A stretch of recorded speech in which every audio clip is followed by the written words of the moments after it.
boss is leaving. So disrespectful. Sorry. Yeah. Dr. Guerin takes over. People think they can be late. Dr. Baca would have been. So we're going to amend the agenda to sanction. What I think you just gave up on. Yeah, for him, us being late, it's like, it's not right, it's not right. We're like, the world will survive if I don't vote on the consent agenda. All right, are we ready? Yes. All righty. I call this meeting to order. And Ms. Humphries, will you read the roll, please? President Osborne, Here. Vice President Holcomb, Here. Gresham, Here. Member Kazi, Here. Member Spear, Here. all are present. All right, how about Ms. Gresham, will you lead us in the pledge? Pledge allegiance to the flag of the United States of America and to the republic for which it stands, one nation, under God, indivisible, with liberty and justice for all. All righty, can I have a motion to adopt the agenda, please? So moved. Ms. Second. Kazi with the motion and Ms. Gresham with the second. Please vote. Sorry.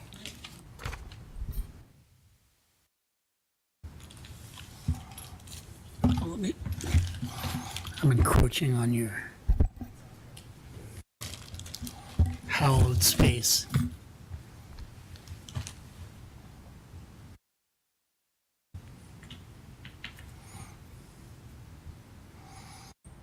All right, the agenda has been adopted unanimously.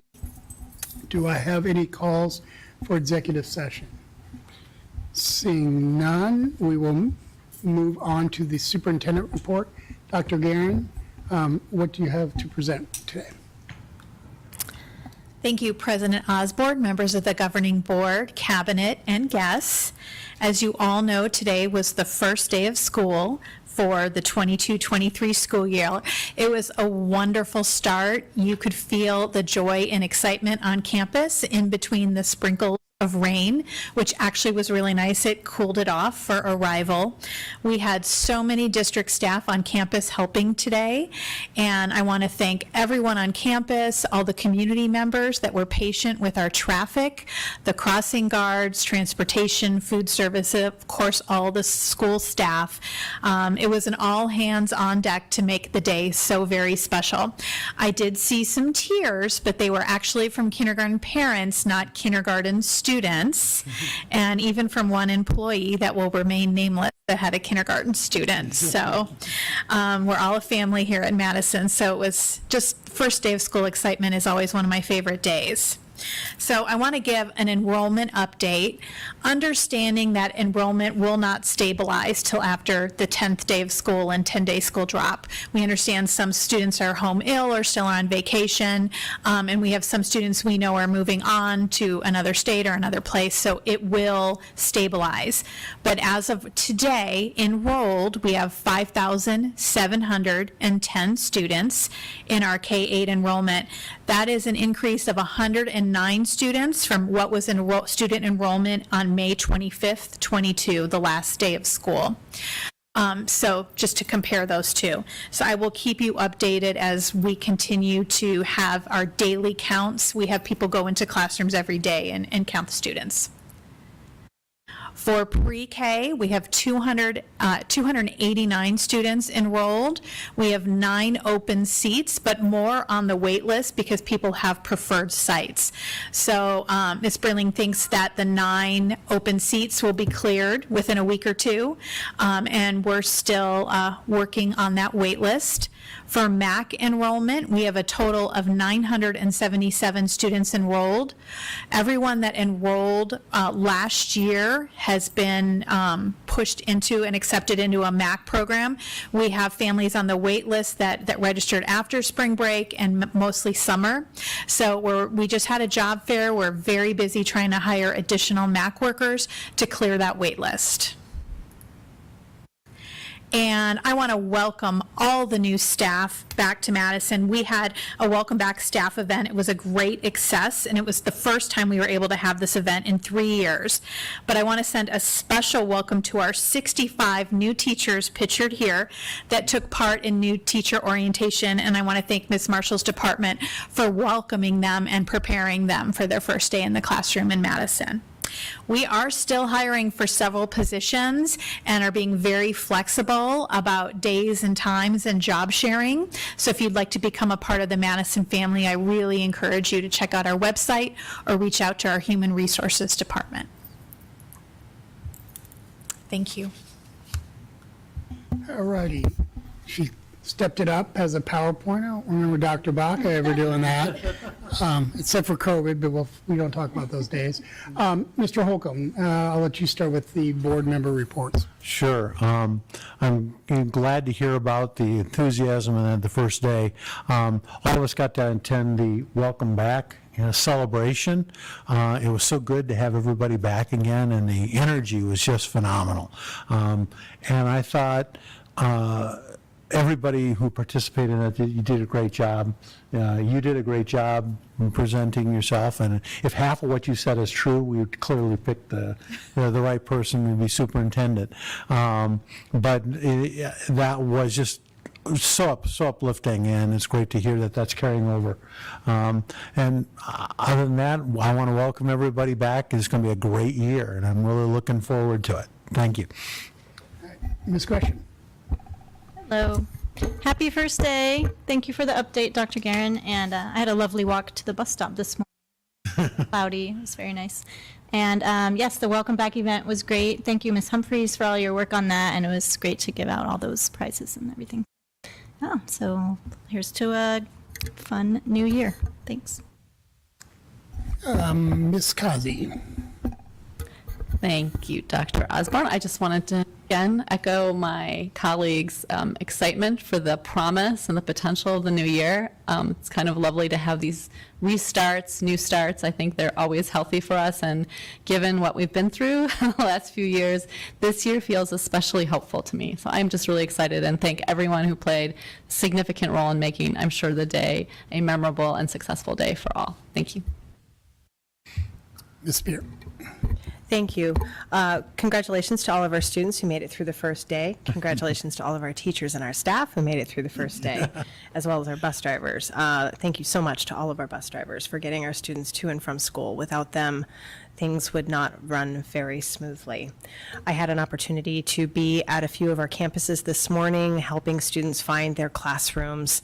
And it struck me that this really was the first normal day of school that we've had in 3 years.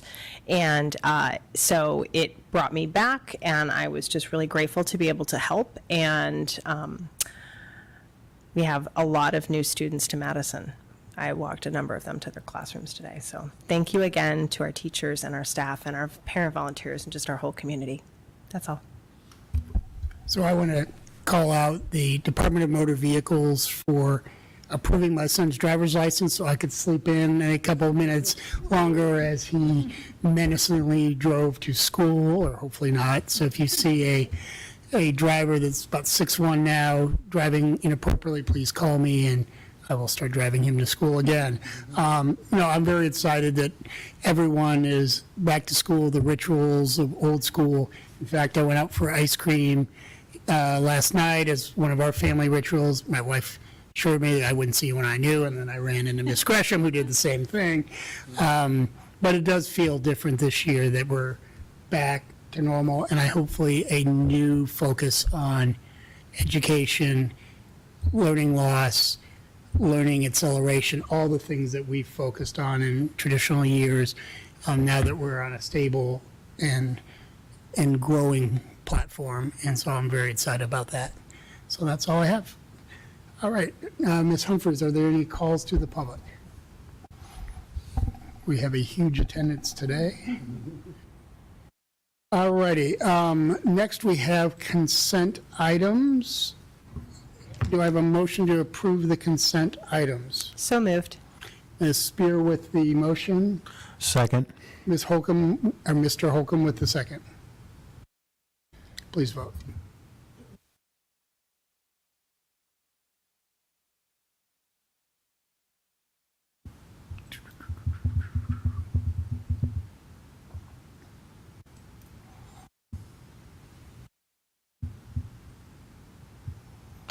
The motion has been approved.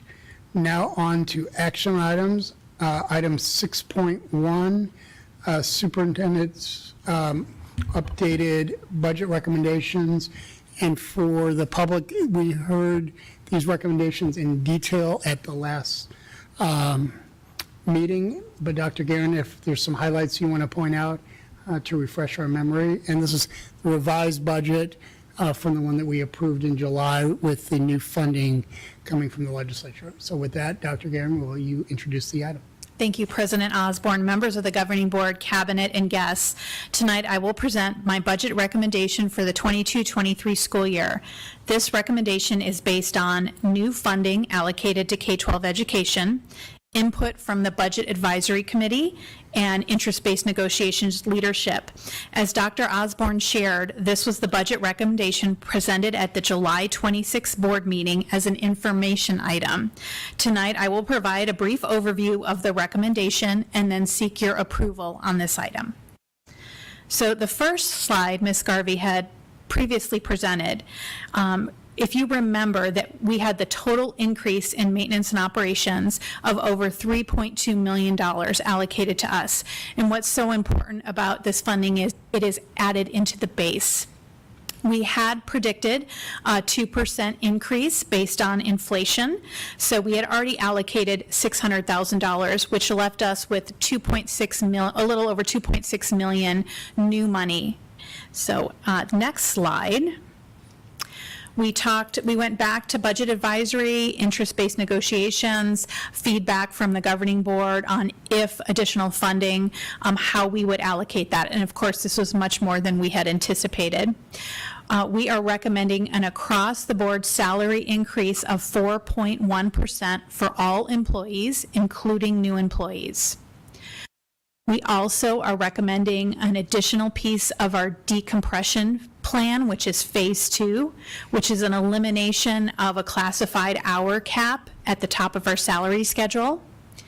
We recommend an additional retention stipend. It was $600, and we are recommending an additional $400 to have the total of the retention stipend be a total of $1,000. Previously, we had promised if new money was allocated, we would hire a noon duty aide for each campus. We recently added a hard-to-fill stipend for school psychologists because that position we felt we were not competitive in our salary and felt like it couldn't wait for our parity study. So that was a temporary stipend till we do our parity study. We also held $1 million for our parity decompression phase 3. This money will go to employees, but we felt it was very important to complete this parity study so we don't allocate it and create additional decompression problems. We also want to make sure that we are staying competitive with neighboring districts, and we want to make sure each job is where it should be in the salary schedule. So Ms. Garvey and her department will lead this important work, and we all know that this work can only be done if money is allocated toward it. So we're doing that as well. So I wanted to do one slide, just an overview summary of the budget recommendations. We are seeking approval of a 4.1 additional increase for all employees, including new staff. And Ms. Garvey and Dr. Lomeli shared with me today that employees could anticipate that in the end of August pay period. I believe you said August 26th. Last spring, as you remember, we had a 3% salary increase that was approved. In addition, we had $747,500 additional compensation was infused in the salary schedule to help with decompression. An additional $1 million is earmarked for continued work on decompression and parity. And just as an overall summary, since 2018, Madison teachers have received an approximate total increase of 31.1% since the governor's plan of 2020, and classified staff have received an approximate total increase of 20.6%. So we're thrilled that we're able to increase compensation. We know we still have a lot of work to do, and we will continue to do that with our parity, decompression, and any new funding. But we're very pleased with this budget recommendation, and we feel we have stakeholder support. happy to answer any questions. Oh, I did have one more slide. This does align to our strategic plan when we talk about recruiting, training, and retaining highly effective staff. As Dr. Osborne said, as we roll up our sleeves and focus on teaching and learning and social, emotional, academic learning, we want the best teacher in front of every student in Madison. So focusing on this goal and compensating in a way that draws people to Madison is really important. Thank you. Ms. Kazi? I just have a question about the hard-to-fill stipend for psychologists. Does that, I mean, that's still pretty low.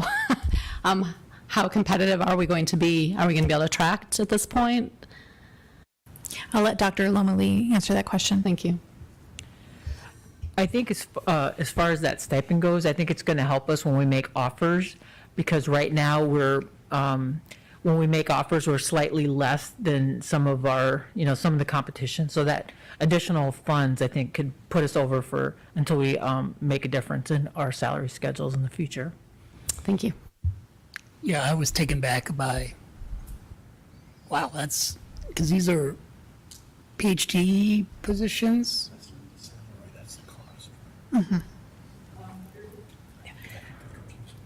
Oh, yeah, oh, that's right. I'm Just to be sorry, clear, so that's not the salary, that's the cost of the stipend. Okay. thank you, Dr. Osmond. The $5,000 is an additional stipend, and that totals $49,600. I have another question related to that, Dr. Lomeli. So you're saying we're slightly below the competition. Is that for other school districts, or is that for like private practice and all that stuff? Go ahead. Member Gresham, members of the board, cabinet, we have found this year as we're making offers to our psychologists that when we attract candidates to Madison, but when it comes to salary, we are missing by about $4,000 or $5,000 when they have other offers and they're considering us.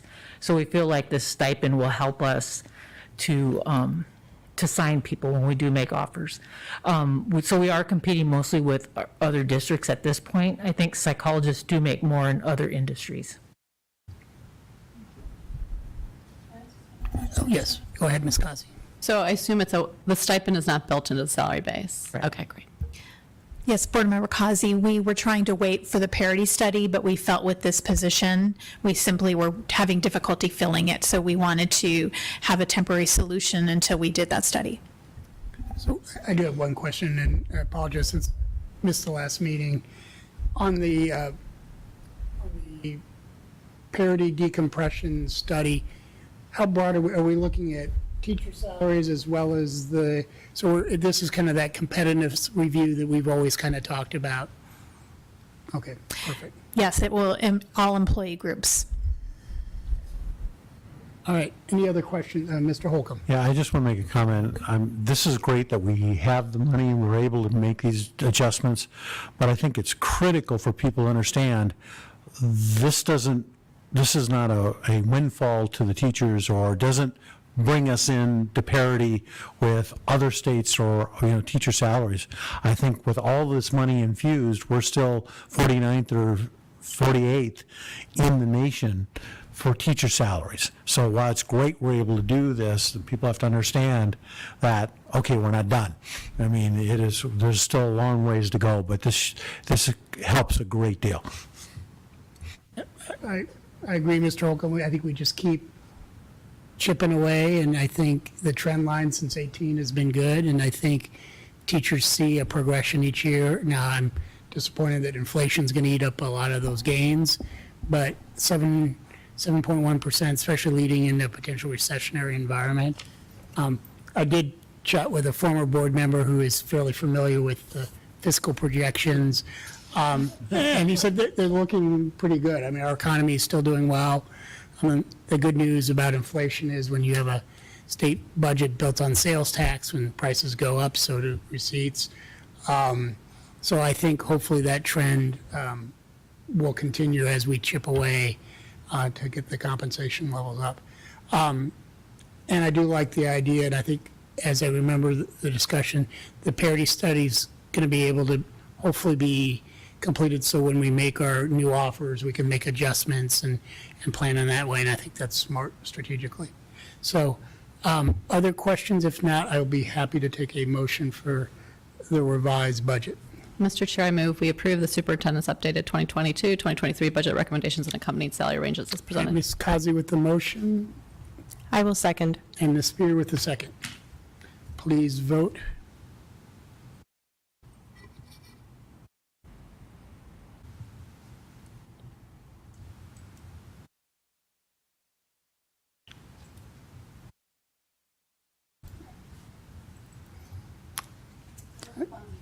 Congratulations, it's unanimously approved. I think it's kind of a nice first day of school, they show up, we give them a raise. Second day of school, they show up, no more raises. Maybe about 90 days in, then we'll talk, you know. So, next is item 6.2, the ASBA Delegate Assembly Proposed Political Agenda. And so we need to give Ms. Gresham her marching orders to run up the hill and be successful this year. So I think we've all reviewed these. Do we want to discuss? What is the will of the board? So these are not new to us. Mr. Holcomb. I just think it'd be important. I've looked over the ASBA proposed, and I think many of the things that we, at least the ideas that we have, are addressed. And I thought one of the things that was important that it has become, I think, more important going in this new year, looking at what the legislature may look like, is to have the expenditure limit. I mean, we just passed a budget, but it's meaningless if we don't get relief on the expenditure limit. It's not on our list as such, but it is the third item on the ASBA's list. So I want to make sure that was, that everybody was comfortable with that.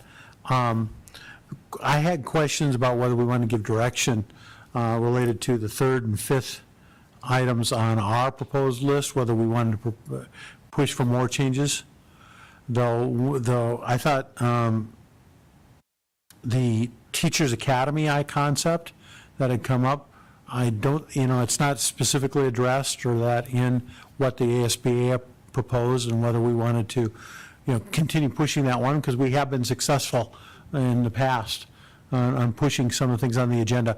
I do worry about the SBA agenda becoming long again. It's a third the size it was a long time ago, but it's still starting to expand some. So I don't know, I thought it might be worth the discussion of whether we feel we'd like to push at least the concept that's in number 3 further this year. Maybe I'll start. I do think expanding the teachers, I think one of the issues that we're still having is we could increase salaries and get them up healthy, but we still got a pipeline issue, and so I think we got to bring teachers back, and we got to start. How many young first-time teachers did we have? Quite a few this year, and so I think, getting GCU, getting ASU, getting U of A, getting NAU to dramatically increase the production. And, I do a lot of work in healthcare, and we have the same problem in nursing, and they're like, it's not a matter of scholarships, it's just there aren't enough nursing spots, and so we're going to have a shortage for the next 15 years unless you build capacity in those professions, and I think that's going to be an important piece, so I think they all go together. But, and I think it leaves us, Scott, the opportunity, if the legislature's going through and there's a university ask, I think these are the things where ASBA should reach out to ASU, NAU, see if they can get them on their combined agendas, and that's the most effective way to get that done. And then we'll leave it up to Dr. Lowenly to steal all those new or the best of the recruits to our district. So that's at least my thought. Ms. Kazi.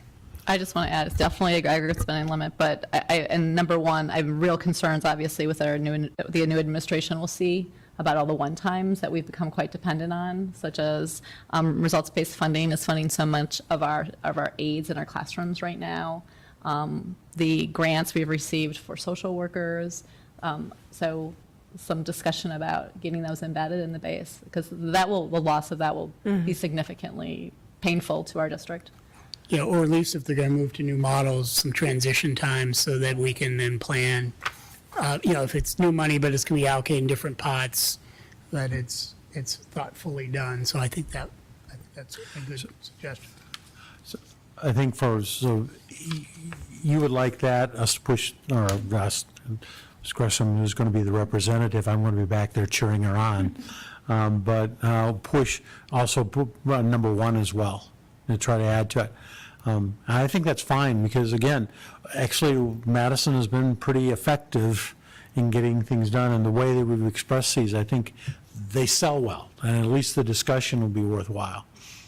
But you're the one who's going to have to carry that forward. Yes, so I would say, because there's a lot of people that have things to say and they're not always productive. But if there are some that are already, I think number 1, there's like a related number in ASBA's list, but is there for our, which one did you? Number 3. For the Teachers Academy, is there a one in their list that we could so I think they probably go through each one or each change anyway. Yeah, so I if don't there's think- something that we could say, well, maybe you could add this to one of these so we don't make it even longer.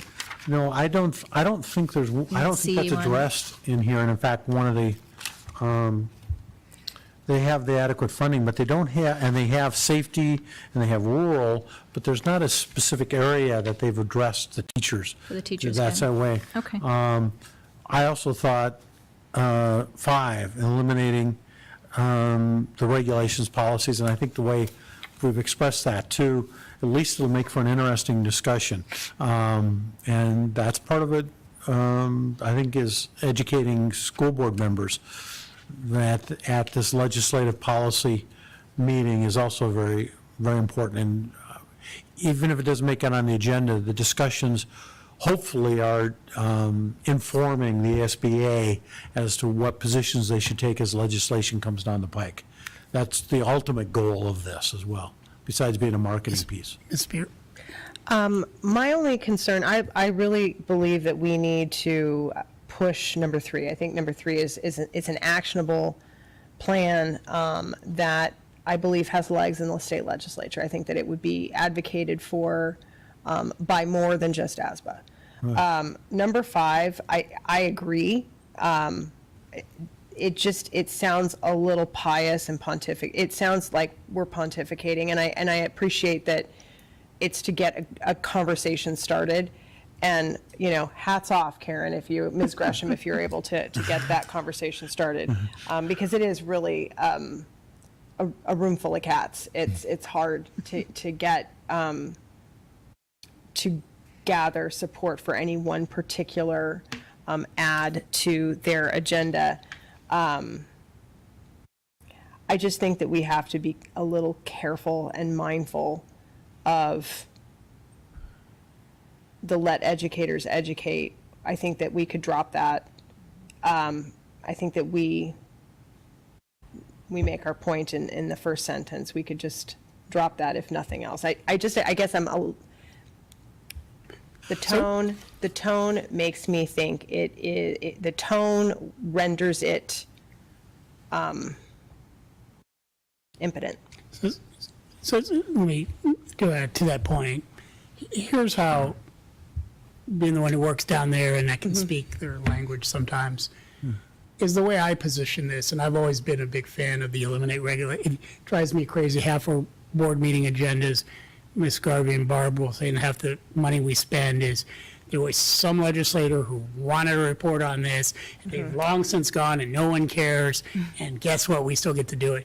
And we should flag those issues because they're cheap for legislators to do. They make people happy, but people got to do it. And sometimes they're small and they're annoying, but they add up. And I spent most of my life in the business community just pulling those things out. Second thing is, if you want us to compete and be innovative and adaptive, like all the conservatives love charter schools, let us run more like charter schools. Not all like charter schools, but take away some of those things that make us less flexible, less adaptable. that's a message that I think works better. Don't ask us to compete against privates and say, oh, by the way, we're going to shackle you with a report to the superintendent of public schools that no one reads and it costs us $50,000 a year. Guess what? We're not as nimble. So that's kind of what I have. In addition to, I think what Ms. Spear pointed to is, all right, now we got to do this. I mean, the things that drive me crazy is we have to vote not by, a vote, we have to do a roll call vote. Like that kind of management, that's crazy. It doesn't provide any value add. It makes the legislator feel good. And 5 years from now, like, well, why do you have to have 6 agenda items for this? Well, now, things that involve the public, I agree with, but that's just my thought. And Ms. Kazi, if you. I just want to add why I very much agree with Ms. Fear about the let educators educate. I will say that I think they're, especially in that room, given the fact that you have so many different political backgrounds and perspectives, that there should be some conversation about the fact that for many, many years, teachers have successfully worked with parents and helping them understand what their kids are learning in the classroom, what their kids are reading in the classroom. And suddenly that has become so politicized that we now have people that don't want to educate anymore because they're afraid they might say the wrong thing and get sued. And I think that conversation needs to happen because, I mean, we have social studies vacancies that we've never had before, and I wonder why. And so I think that having that conversation with, with not being so strident, obviously, always valuable, but like that we clearly have been able to do this very successfully in the past. Let's remember how we do that, as opposed to putting these scary language burdens on teachers that they're afraid that they might say something wrong, get taped by a phone, and suddenly they're slapped with a crazy fine. And I just think that's a perception that's out there that's very real. Other thoughts, Mr. Holcomb? Yeah, if I may, I'm pretty sure I was one who was advocating for let educators educate, because I felt like throwing a grenade at that time. It felt good.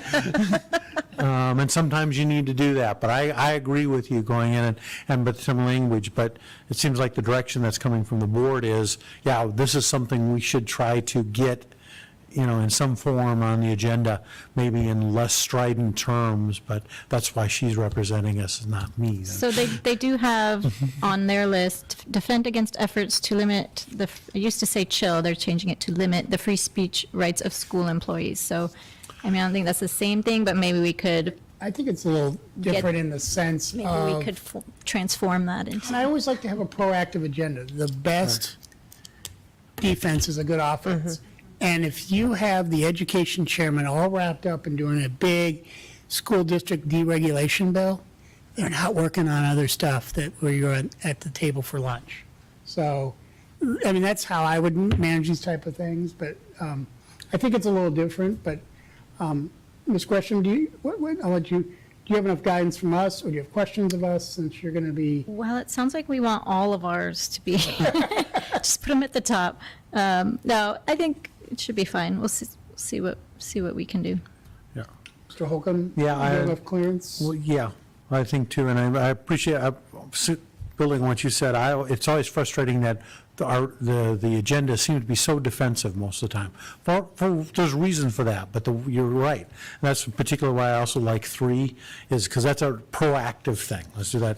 In fact, when you said I had a star by that one and a question mark down by this one, sort of for the same thing. So, I think it's good. I think we should take a lot of pride in the effort that Madison puts into really trying to make these things thoughtful and workable, particularly when you see what happens at the legislative committee. And I think if the legislature responds and does things positively, like I would say they did this year, I think ASBA needs to support, and we're not going to agree on everything. They do some things that aren't great, but the legislators, like any other body, you get positive feedback, they're going to continue to help. If all you say is, yeah, but why didn't we get 15%? They'll tune you out to the people who will come to them. I mean, it's just a natural. I do think the highest priority would be the expenditure limits. So I think ASBA needs to be very proactive on that front right away. Yeah, and I think over time the legislature will not want to have to deal with this every year because And we don't want to wait till the very last minute. March every year to say, hey. Okay. we do need to approve this. So can I have a motion? I will move that we approve the ASBA Delegate Assembly proposed political agenda for 2023. Okay. Second. Ms. Gresham and Mr. Holcomb.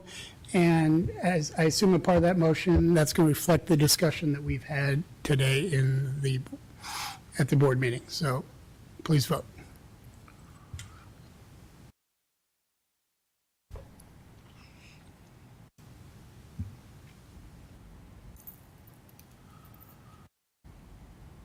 All righty, the motion passes. Good luck to you guys, and we will come back and trumpet your success. So now on to item 7.1, future meetings. Dr. Guerin, do you want to introduce this item? Yes, President Osborne, governing board members, cabinet, and guests. A brief overview of meetings coming up. August 23rd, we have some of our typical consent items. We will also highlight our parent survey results. Ms. Marshall's department will do that. We will also have a student services update, which will include an update on our rollout of our social, emotional, academic, and learning programming. Coming up in September, we will start to add back our employee recognition, and we will have school reports from several of our schools, and our regular board meeting will start at 6 o'clock. And then September 27th, we will have additional school reports. Make a comment. Sure. I think, and I'd be interested to get the board's opinion. I know Mr. Holcomb and I had a conversation with you about the school reports. I wouldn't mind having a third school report so we get more time with the schools. I always felt we felt like a little rushed in some of those school reports, and especially coming out of the COVID transitions with a lot of data. I would like to spend a little more time with those, but I'd be open to suggestions from the board in terms of doing that. Ms. Kazi. I agree that that'd be nice, but I also think it's valuable for the administrators to be able to listen to all of the information from the other schools, and certainly I would defer to Ms. Webb to tell us if, missing out on a few schools would be a big loss for her. But also, I thought we were going to talk a little bit about the SIOP reports in our board retreat, which I thought was going to give us a lot more time to dig in a little deeper. But I'm really wide open to whatever. I mean, we can either extend the time and make it a little bit longer, or I think at least my comment, and I think Mr. Holcomb agreed, is we want to spend more time, and how that looks, I think we're open to. But your thoughts, Dr. Guerin, or? President Osborne, I think we could start a little earlier, because right now we have 2 meetings and then we have the board retreat. And I hate to push the board retreat back further, and we can have, that is an all-day retreat, and we can spend time digesting what we heard in these sessions. So maybe if we started them at 3:30, and so we gave a little bit more time for each school, do you think that that would meet the need?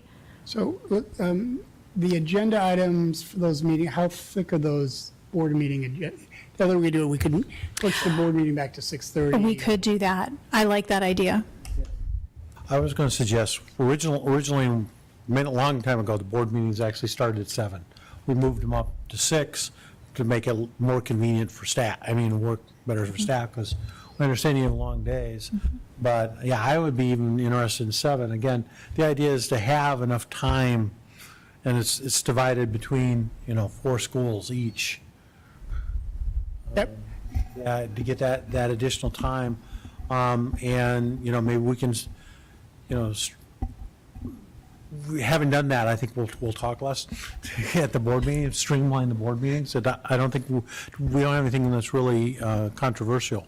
Okay, so if it's all right with the board, I can speak with the principals and work with Ms. Humphries on the schedule, and we will definitely extend the times and look at a delayed start to the board meeting. Yeah, and we can always notice the board meeting as, 6 or at the adjournment of, so I know that would drive Dr. Baca crazy because he's on a train schedule, but I think as long as we're a little later, if we have to be, I just don't want to stifle that discussion. And because I do find it valuable. That's probably one of I think most of the board meetings board members, let's see, favorite meetings, but like informative meetings. We do have, I think we do have to give them a definite time because we have, at least Park and Camel View is going to have their showcase. Oh, okay. So we do need to have a Okay. definite No, that's start fine. Then we time. can live by it. And maybe we compromise and start at 3:30 and go until 6:30, or to 7. Whatever works well. Yeah, I would say keep it at, later than 6:30, because especially we're having to showcase families, and I want to be respectful of all Sure. the professionals' time. I would echo that as well.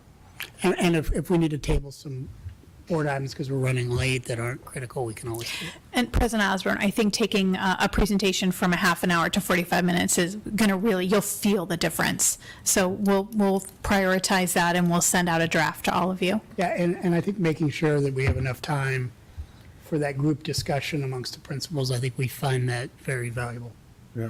Thank you, great suggestion. Sorry to hijack your presentation. No, that's fine. All right, please continue. So September 27th, again, we will look at that new schedule, and we also have Park Showcase. And that will take us all the way into October. Any questions?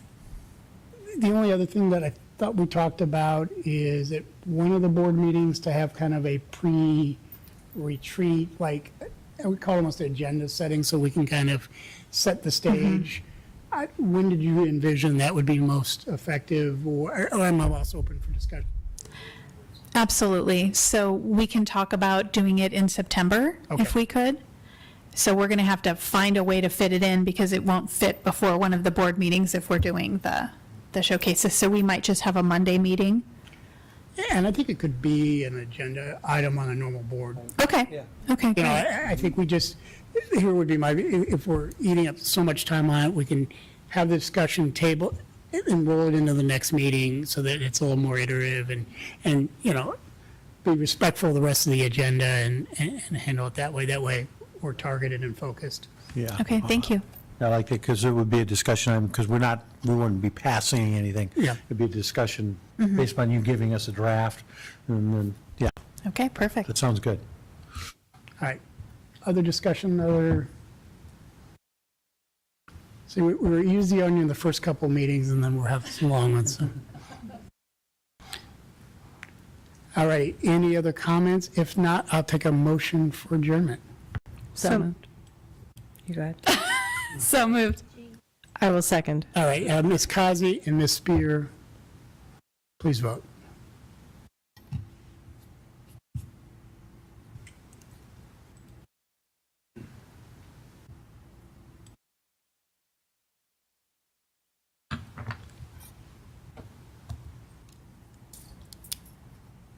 The meeting is adjourned.